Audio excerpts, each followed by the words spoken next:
और मैं एक बात और भी बता देना चाहता हूँ। शारिक चंद मुंह को खामोश हुआ, फिर बात जारी रखते हुए बोला, आप ये मत समझिएगा कि मैं ये सब कुछ सिर्फ कानून से ताउन के लिए कर रहा हूँ। हाजी के खिलाफ इस कार्रवाई में मेरी इंतकाम का जज्बा भी शामिल है। मैं पाकिस्तान से बाहर था, मेरी अदम मौजूदगी में हाजी ने मेरी माँ और बहन की तौहीन की थी, उन्हें जलील करके कोठी से निकाल दिया था। मुल्क से बाहर मुझे हाजी ही ने एक साजिश के तहत भेजा था। उसका ख्याल था कि मुझे अफगानिस्तान में मौत के घाट उतार दिया जाएगा, कुछ इस तरह उसका रास्ता साफ हो जाएगा। लेकिन सब कुछ उसकी तवक्को के बरक्स हुआ। मैं उस वक्त तक उसका पीछा नहीं छोड़ूंगा जब तक वो मुकम्मल तौर पर तबाह नहीं हो जाता। लेकिन मैंने तो सुना है कि मरियम नाम की वो औरत तुम्हारी माँ नहीं है, अल्ताफ अली ने कहा। यह दुरुस्त है कि मैंने उसकी कोख से जन्म नहीं लिया, लेकिन औलाद को जन्म देने वाली औरत ही तो माँ नहीं होती, शारिक ने कहा। मरियम ने मुझे जन्म नहीं दिया, लेकिन उसने मुझे माँ की तरह प्यार दिया, उससे मुझे भरपूर ममता मिली। उसने मेरे लिए वो कुछ किया जो कोई सगी औरत औलाद के लिए भी नहीं कर सकती।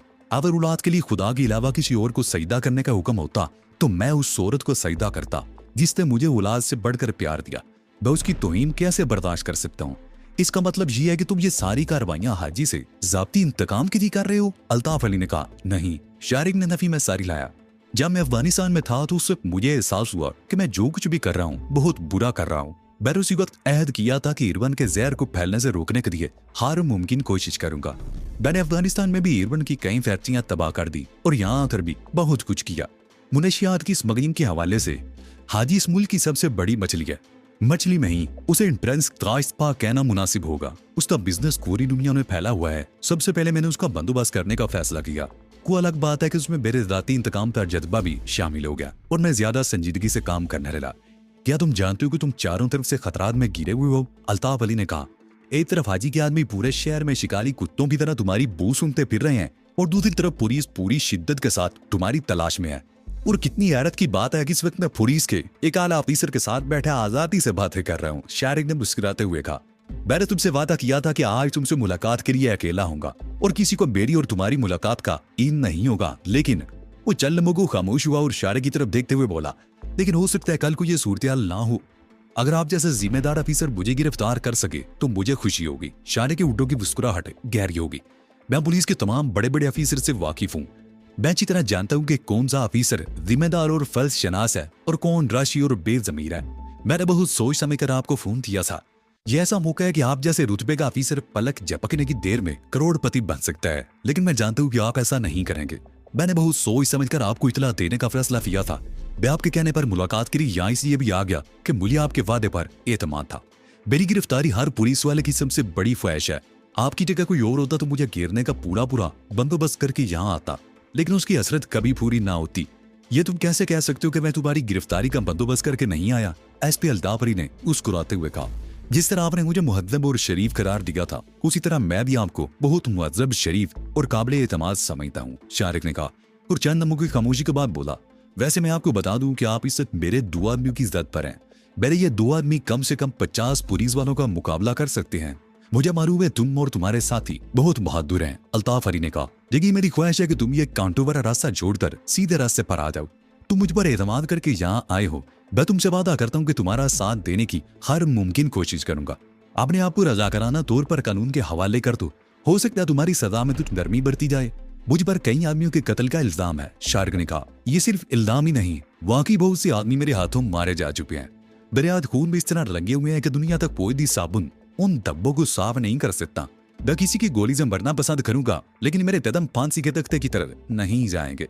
ये तो तुम्हारी अपनी सोच है, अल्ताफ अली बोला। मैं तुम्हारी बात बहुत ऊपर तक पहुंचाऊंगा। हाजी ऐसे शख्स के खिलाफ तुम जिस तरह कानून से ताउन कर रहे हो, ये तुम्हारा बहुत बड़ा क्रेडिट है और तुम्हारा यही क्रेडिट तुम्हें बचा सकता है। ये महज कहने की बातें हैं, शारिक बोला। मैं कोई सियासतदान नहीं हूँ जिसके खिलाफ कत्ल और मुल्क से गद्दारी के मुकदमात भी वापस ले लिए जाएं। जिस हाल में पकड़ा गया, लोग मेरे लिए सरेआम फांसी से कम मुतालबा नहीं करेंगे।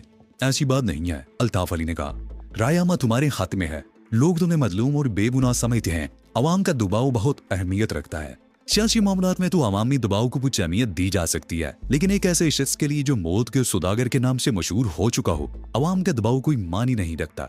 अदालत कोई फैसला अवाम के दबाव के तहत नहीं, हकाइक और शवाहिद की रोशनी में सुनाती है। नहीं अल्ताफ साहब, मैं आपका ये मशवरा नहीं मान सकता, शारिक कहते हुए उठकर खड़ा हो गया। फिर अल्ताफ अली की तरफ देखते हुए बोला, वो बात तो रह गई जिसके लिए हमारी ये मुलाकात हुई है। इस बार तो मैं कैसे भूल सकता हूँ। अल्ताफ अली उठकर खड़ा हो गया। हाजी के असले का वो डिपो कहाँ है?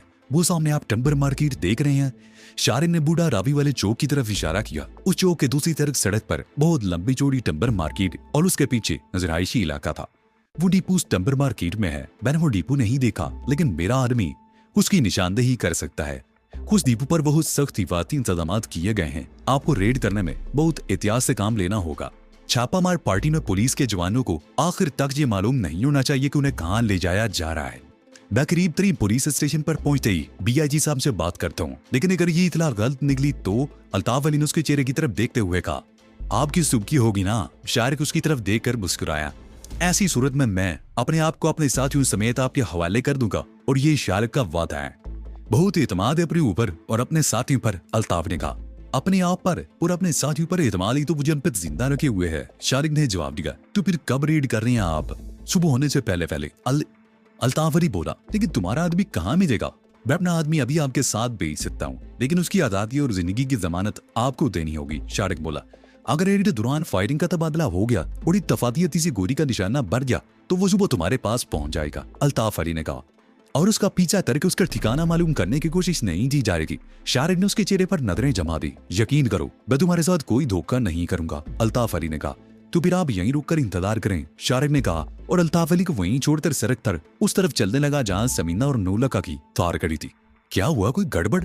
स्टीयरिंग के सामने बैठे हुए समीना ने उसके करीब पहुंचते ही पूछा। नहीं, कोई गड़बड़ नहीं, वो असबे वादा अकेला ही आया है, शारिक ने खिड़की पर झुकते हुए जवाब दिया।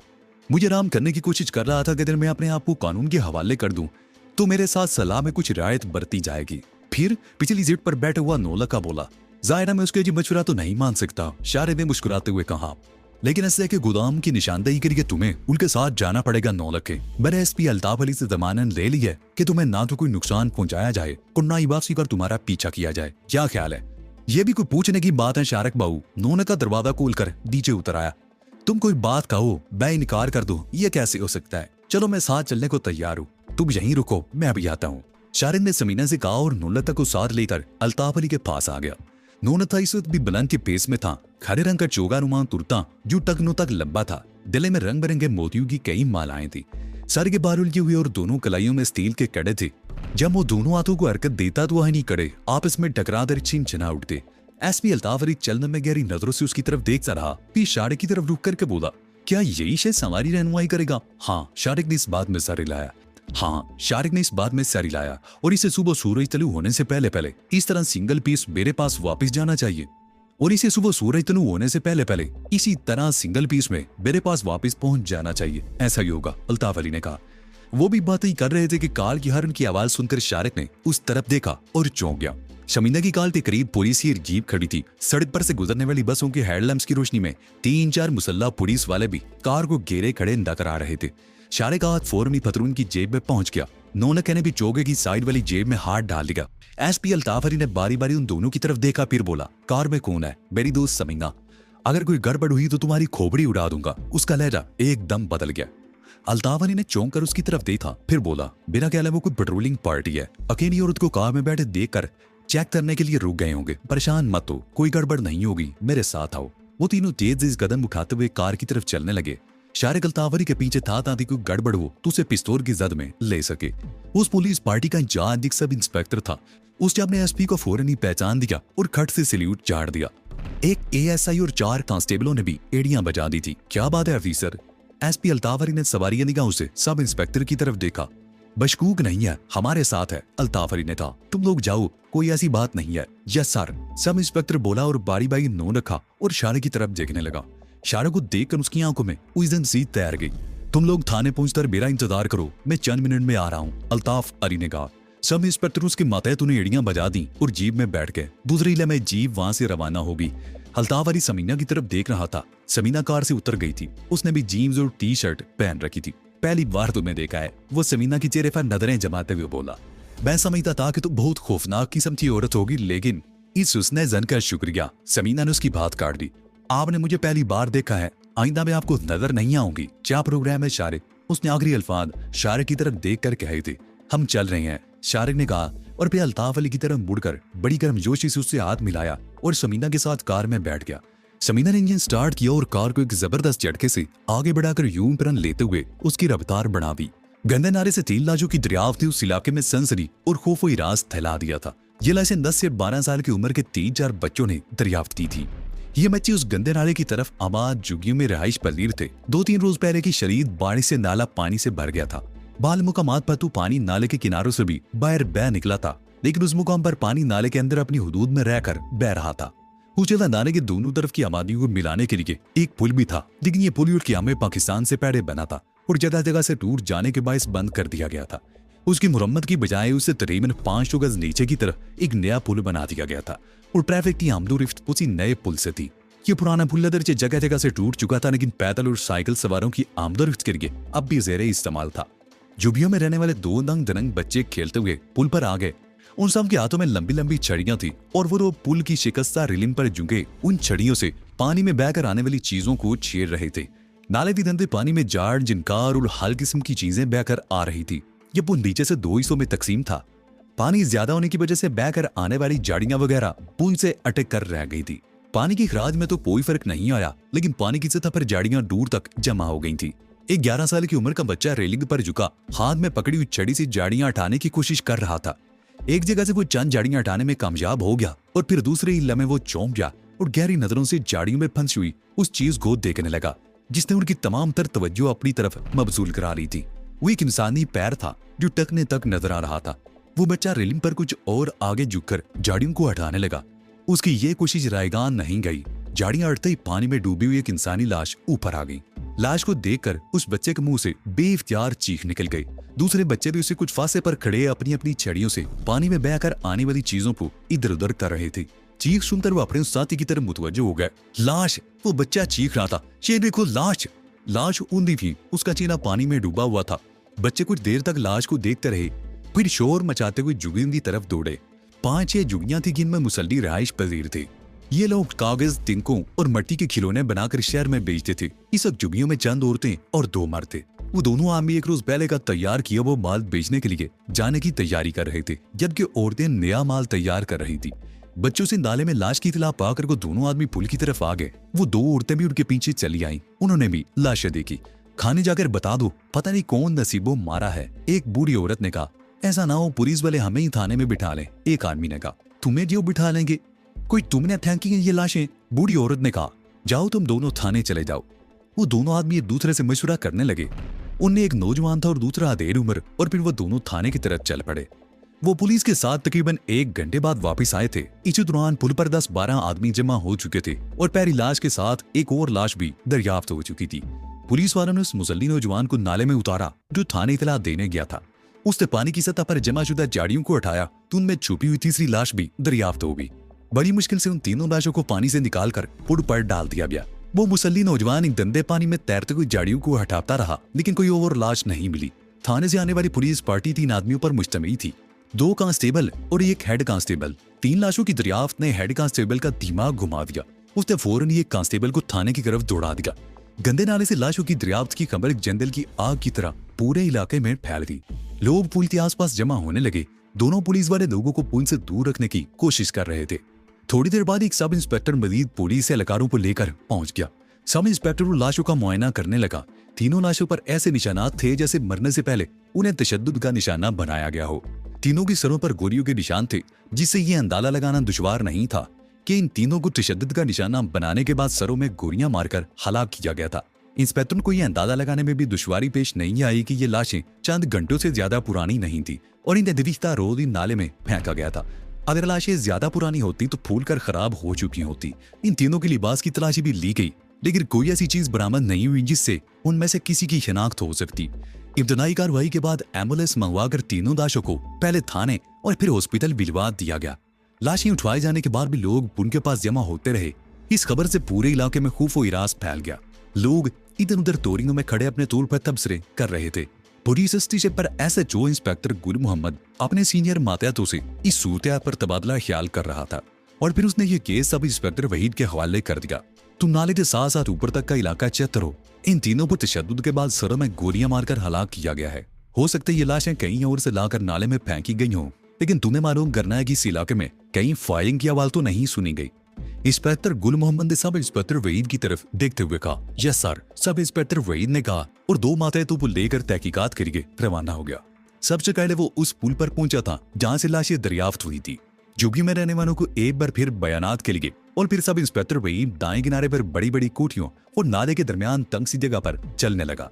तकरीबन निस्फ मील आगे उस नाले पर एक और पुल था। उस पुल में भी पानी बहकर आ रहा था, जहां बहने वाली झाड़ियां वगैरह जमा थी। सब इंस्पेक्टर वहीद कुछ देर खड़ा सोचता रहा, फिर इस नतीजे पर पहुंचा कि तीनों लाशें इस पुल से आगे किसी जगह नाले में फेंकी गई थी। अगर इस पुल से पीछे फेंकी गई होती तो आगे जाने की बजाय उसी जगह पर फंस जाती। सब इंस्पेक्टर ने सीधे वाली कोठी से मालूमात हासिल करना शुरू कर दी। वो 6 कोठियों का चेक कर चुका था। उन कोठियों की मकीनों में से किसी ने गुज़िश्ता रात फायरिंग की आवाज नहीं सुनी थी और ना ही किसी के चीखने की आवाज सुनाई दी थी। इस वक्त वो 7वीं कोठी की बेल बजा रहा था। गेट के साथ प्लेट पर फारूक अहमद राजपूत लिखा हुआ था। उस कोठी का एक गेट मेन रोड की तरफ था और दूसरा उस गली में था जो नाले तक चली गई थी। उसके सामने वाली कोठी की सूरत हाल भी कुछ ऐसी ही थी। उन बड़ी कोठियों की पिछवाड़े एक गंदे नाले की तरफ थे। पहली मर्तबा बेल बजाने पर कोई जवाब नहीं मिला तो उसने दूसरी मर्तबा बटन दबा दिया। उसके थोड़ी देर बाद बरामदे में एक हसीन औरत दिखाई दी। वो चंद में वहां खड़ी रही, फिर बरामदे से उतरकर भटकती हुई गेट की तरफ आई और जैली दरवाजा खोल लिया। बिस्मिल्लाह जी आया नो, वो सब इंस्पेक्टर की तरफ देखते हुए बोली। सब इंस्पेक्टर वहीद मुस्कुरा दिया। वो औरत नहीं थी, उसका ताल्लुक तीसरी जिन्स से था। वो परिचेरा था। यहाँ फारूक साहब रहते हैं, क्या वो घर पर हैं? मैं उनसे मिलना चाहता हूँ, सब इंस्पेक्टर ने कहा। साहब तो घर पर नहीं है जी, मैं बेगम साहबा को बेचती हूँ, परिचेरा ने कहा और जवाब दे इंतजार किए बगैर अंदर चला गया। तकरीबन 3 मिनट बाद रोना बाहर आई। उसके चेहरे पर हल्का सा फोड़ था। वो अपनी अंदरूनी कैफियत पर काबू पाने की भरपूर कोशिश कर रही थी। सब इंस्पेक्टर वहीद उससे सवालात करता रहा और रोना रुक रुक कर जवाब देती रही। उसके दाहिने में हल्की सी कपकपाहट थी। इंस्पेक्टर वहीद तकरीबन 10 मिनट तक उससे सवालात करता रहा, फिर शुक्रिया अदा करके रुखसत हो गया। कुछ देर बाद वो आगे वाली कोठी की बेल बजा रहा था। हाजी अब्दुल गंदे नाले से लाशों की दरियाफ्त वाली खबर बम के धमाके से कम साबित नहीं हुई थी। यह खबर उसे सुबह 10 बजे के करीब मिली। दरअसल परिचेरा घर का सौदा लेने के लिए मार्केट गया था। उसने ये खबर मार्केट ही में सुनी थी। उसकी फितरत में तजस्सुस था। तजस्सुस तीसरी जीन्स का खासा होता है। यह खबर सुनकर वो अपने आप को रोक नहीं सका था। वो एक आदमी के साथ बातें करता हुआ गंदे नाले के पुल पर पहुंच गया। पुल के आसपास बहुत रश था। पुलिस पहुंच चुकी थी और 2 पुलिस वाले लोगों को दूर रखने की कोशिश कर रहे थे। परिचेरा लोगों को धक्के देता हुआ आगे बढ़ गया। एक पुलिस वाले ने उसे रोकना चाहा तो वो दांत निकालते हुए बोला, चाहे रे, अगर मैं को लाई देख लूं तो तुम्हारा क्या बिगड़ जाएगा? चल जा, जल्दी से देकर आ जा। कांस्टेबल बोला, अगर हमारी चाय साहब ने देख लिया ना तो तुझे ही ले जाकर अवलाद में बंद कर देगा। अरे वो मुझे क्या बंद करेगा, मैं ही उसे बंद कर दूंगी। परिचेरा कूले मटकाता हुआ आगे बढ़ गया। तीनों लाशें पुल पर साथ साथ रखी हुई थी। एक कांस्टेबल भी करीब ही खड़ा था और लाशों को देखकर परिचेरा का दिल यक बार गीत धड़क उठा था। उसने लाशों को पहचान लिया था। ये वही तीनों आदमी थे जिन्हें बारिश वाले रोज हाजी और उसके साथी रस्सियों से बांध कर लाए थे। हाय अल्लाह, वो सीने पर हाथ रखते हुए बोला, फन के ये क्या तुम समझते हो ये जिंदा है और यहाँ रहते आराम कर रहे हैं? पुलिस कांस्टेबल ने उसे घूरा, जानते ही ना कौन है ये? मुझे क्या मालूम ये कौन है? परिचेरा इकलौता बोला, मुझे तो अफसोस हो रहा है कि ये मर गए। इंसान भी क्या है, पानी का बुलबुला। अच्छा बातें ना बना और भाग जा यहाँ से, कांस्टेबल ने कहा। परिचेरा ने बड़ी मुश्किल से अपनी कैफियत पर काबू पाया। उसके हाथ में एक टोकरी थी और दूसरे हाथ से गाल पीटता और बुड़बुड़ाता हुआ लोगों को इधर उधर हटाता हुआ वापस चलने लगा। लोग उसे छेड़ रहे थे। कोई और मौका होता तो परिचेरा उनकी माँ बहन एक कर देता, मगर इस वक्त वो खामोशी से सब कुछ बर्दाश्त कर गया। सड़क पर आकर वो तेज कदम उठाते हुए चलने की कोशिश करने लगा। उसके दिल में अजीब सा खौफ सा समा गया था और उसकी टांगें कांप रही थी। वो बड़ी मुश्किल से चल रहा था। उसे डर पहुंचने में 15 मिनट लगे। अंदर दाखिल होते ही उसने टोकरी डाइनिंग टेबल पर रख दी और रोना की तलाश में पहले किचन में झांका। उसे वहां ना पाकर कमरे की तरफ लपका। इत्तफाक से सब हाल कमरे में कोई नहीं था, वरना उसकी बदआवासी और चेहरे का खौफ देखकर जरूर चौंकता। रोना के कमरे का दरवाजा बंद था। परिचेरा ने हैंडल घुमाया मगर दरवाजा अंदर से लॉक था। उसे जोर जोर से दरवाजे पर हाथ मारा तो अंदर से रोना की आवाज सुनाई दी। कौन है? मैं हूं रोना अपा, जल्दी से दरवाजा खोल, परिचेरा ने कहा। चंद सेकंड बाद दरवाजे के हटने और हैंडल घूमने की आवाज सुनाई दी। दरवाजा चंद इंच से ज्यादा नहीं खुला। रोना दरवाजे के पीछे खड़ी थी। क्या बात है? उसने झांकते हुए पूछा। रुक जाओ जरा, मैं इस वक्त कपड़े बदल रही हूँ। अरे मुझे क्या पर्दा रोना अपा, मुझे अंदर आने दो, खसब हो गया। उन तीनों की लाशें मिली हैं, परिचेरा ने कहा और हाथ से दरवाजे पर दबाव डालने लगा। रोना ने पीछे हटते हुए दरवाजा खोल दिया और परिचेरा के अंदर दाखिल होते ही उसने वो दरवाजा बंद करके नाप चढ़ा दी। क्या हुआ? किन की लाशें मिली हैं? उसने उलझी हुई नजरों से परिचेरा की तरफ देखा। अरे वही तीनों जिन्हें ये लोग बारिश वाले दिन रस्सियों से बांध कर लाए थे, परी ने बताया। रोनाक का चेहरा धुआं हो गया। तो ये थी आज की स्टोरी। आपको ये वीडियो कैसी लगी कमेंट में बताएं और हमारा चैनल सब्सक्राइब कर दे, साथ ही बेल आइकन भी दबा दें।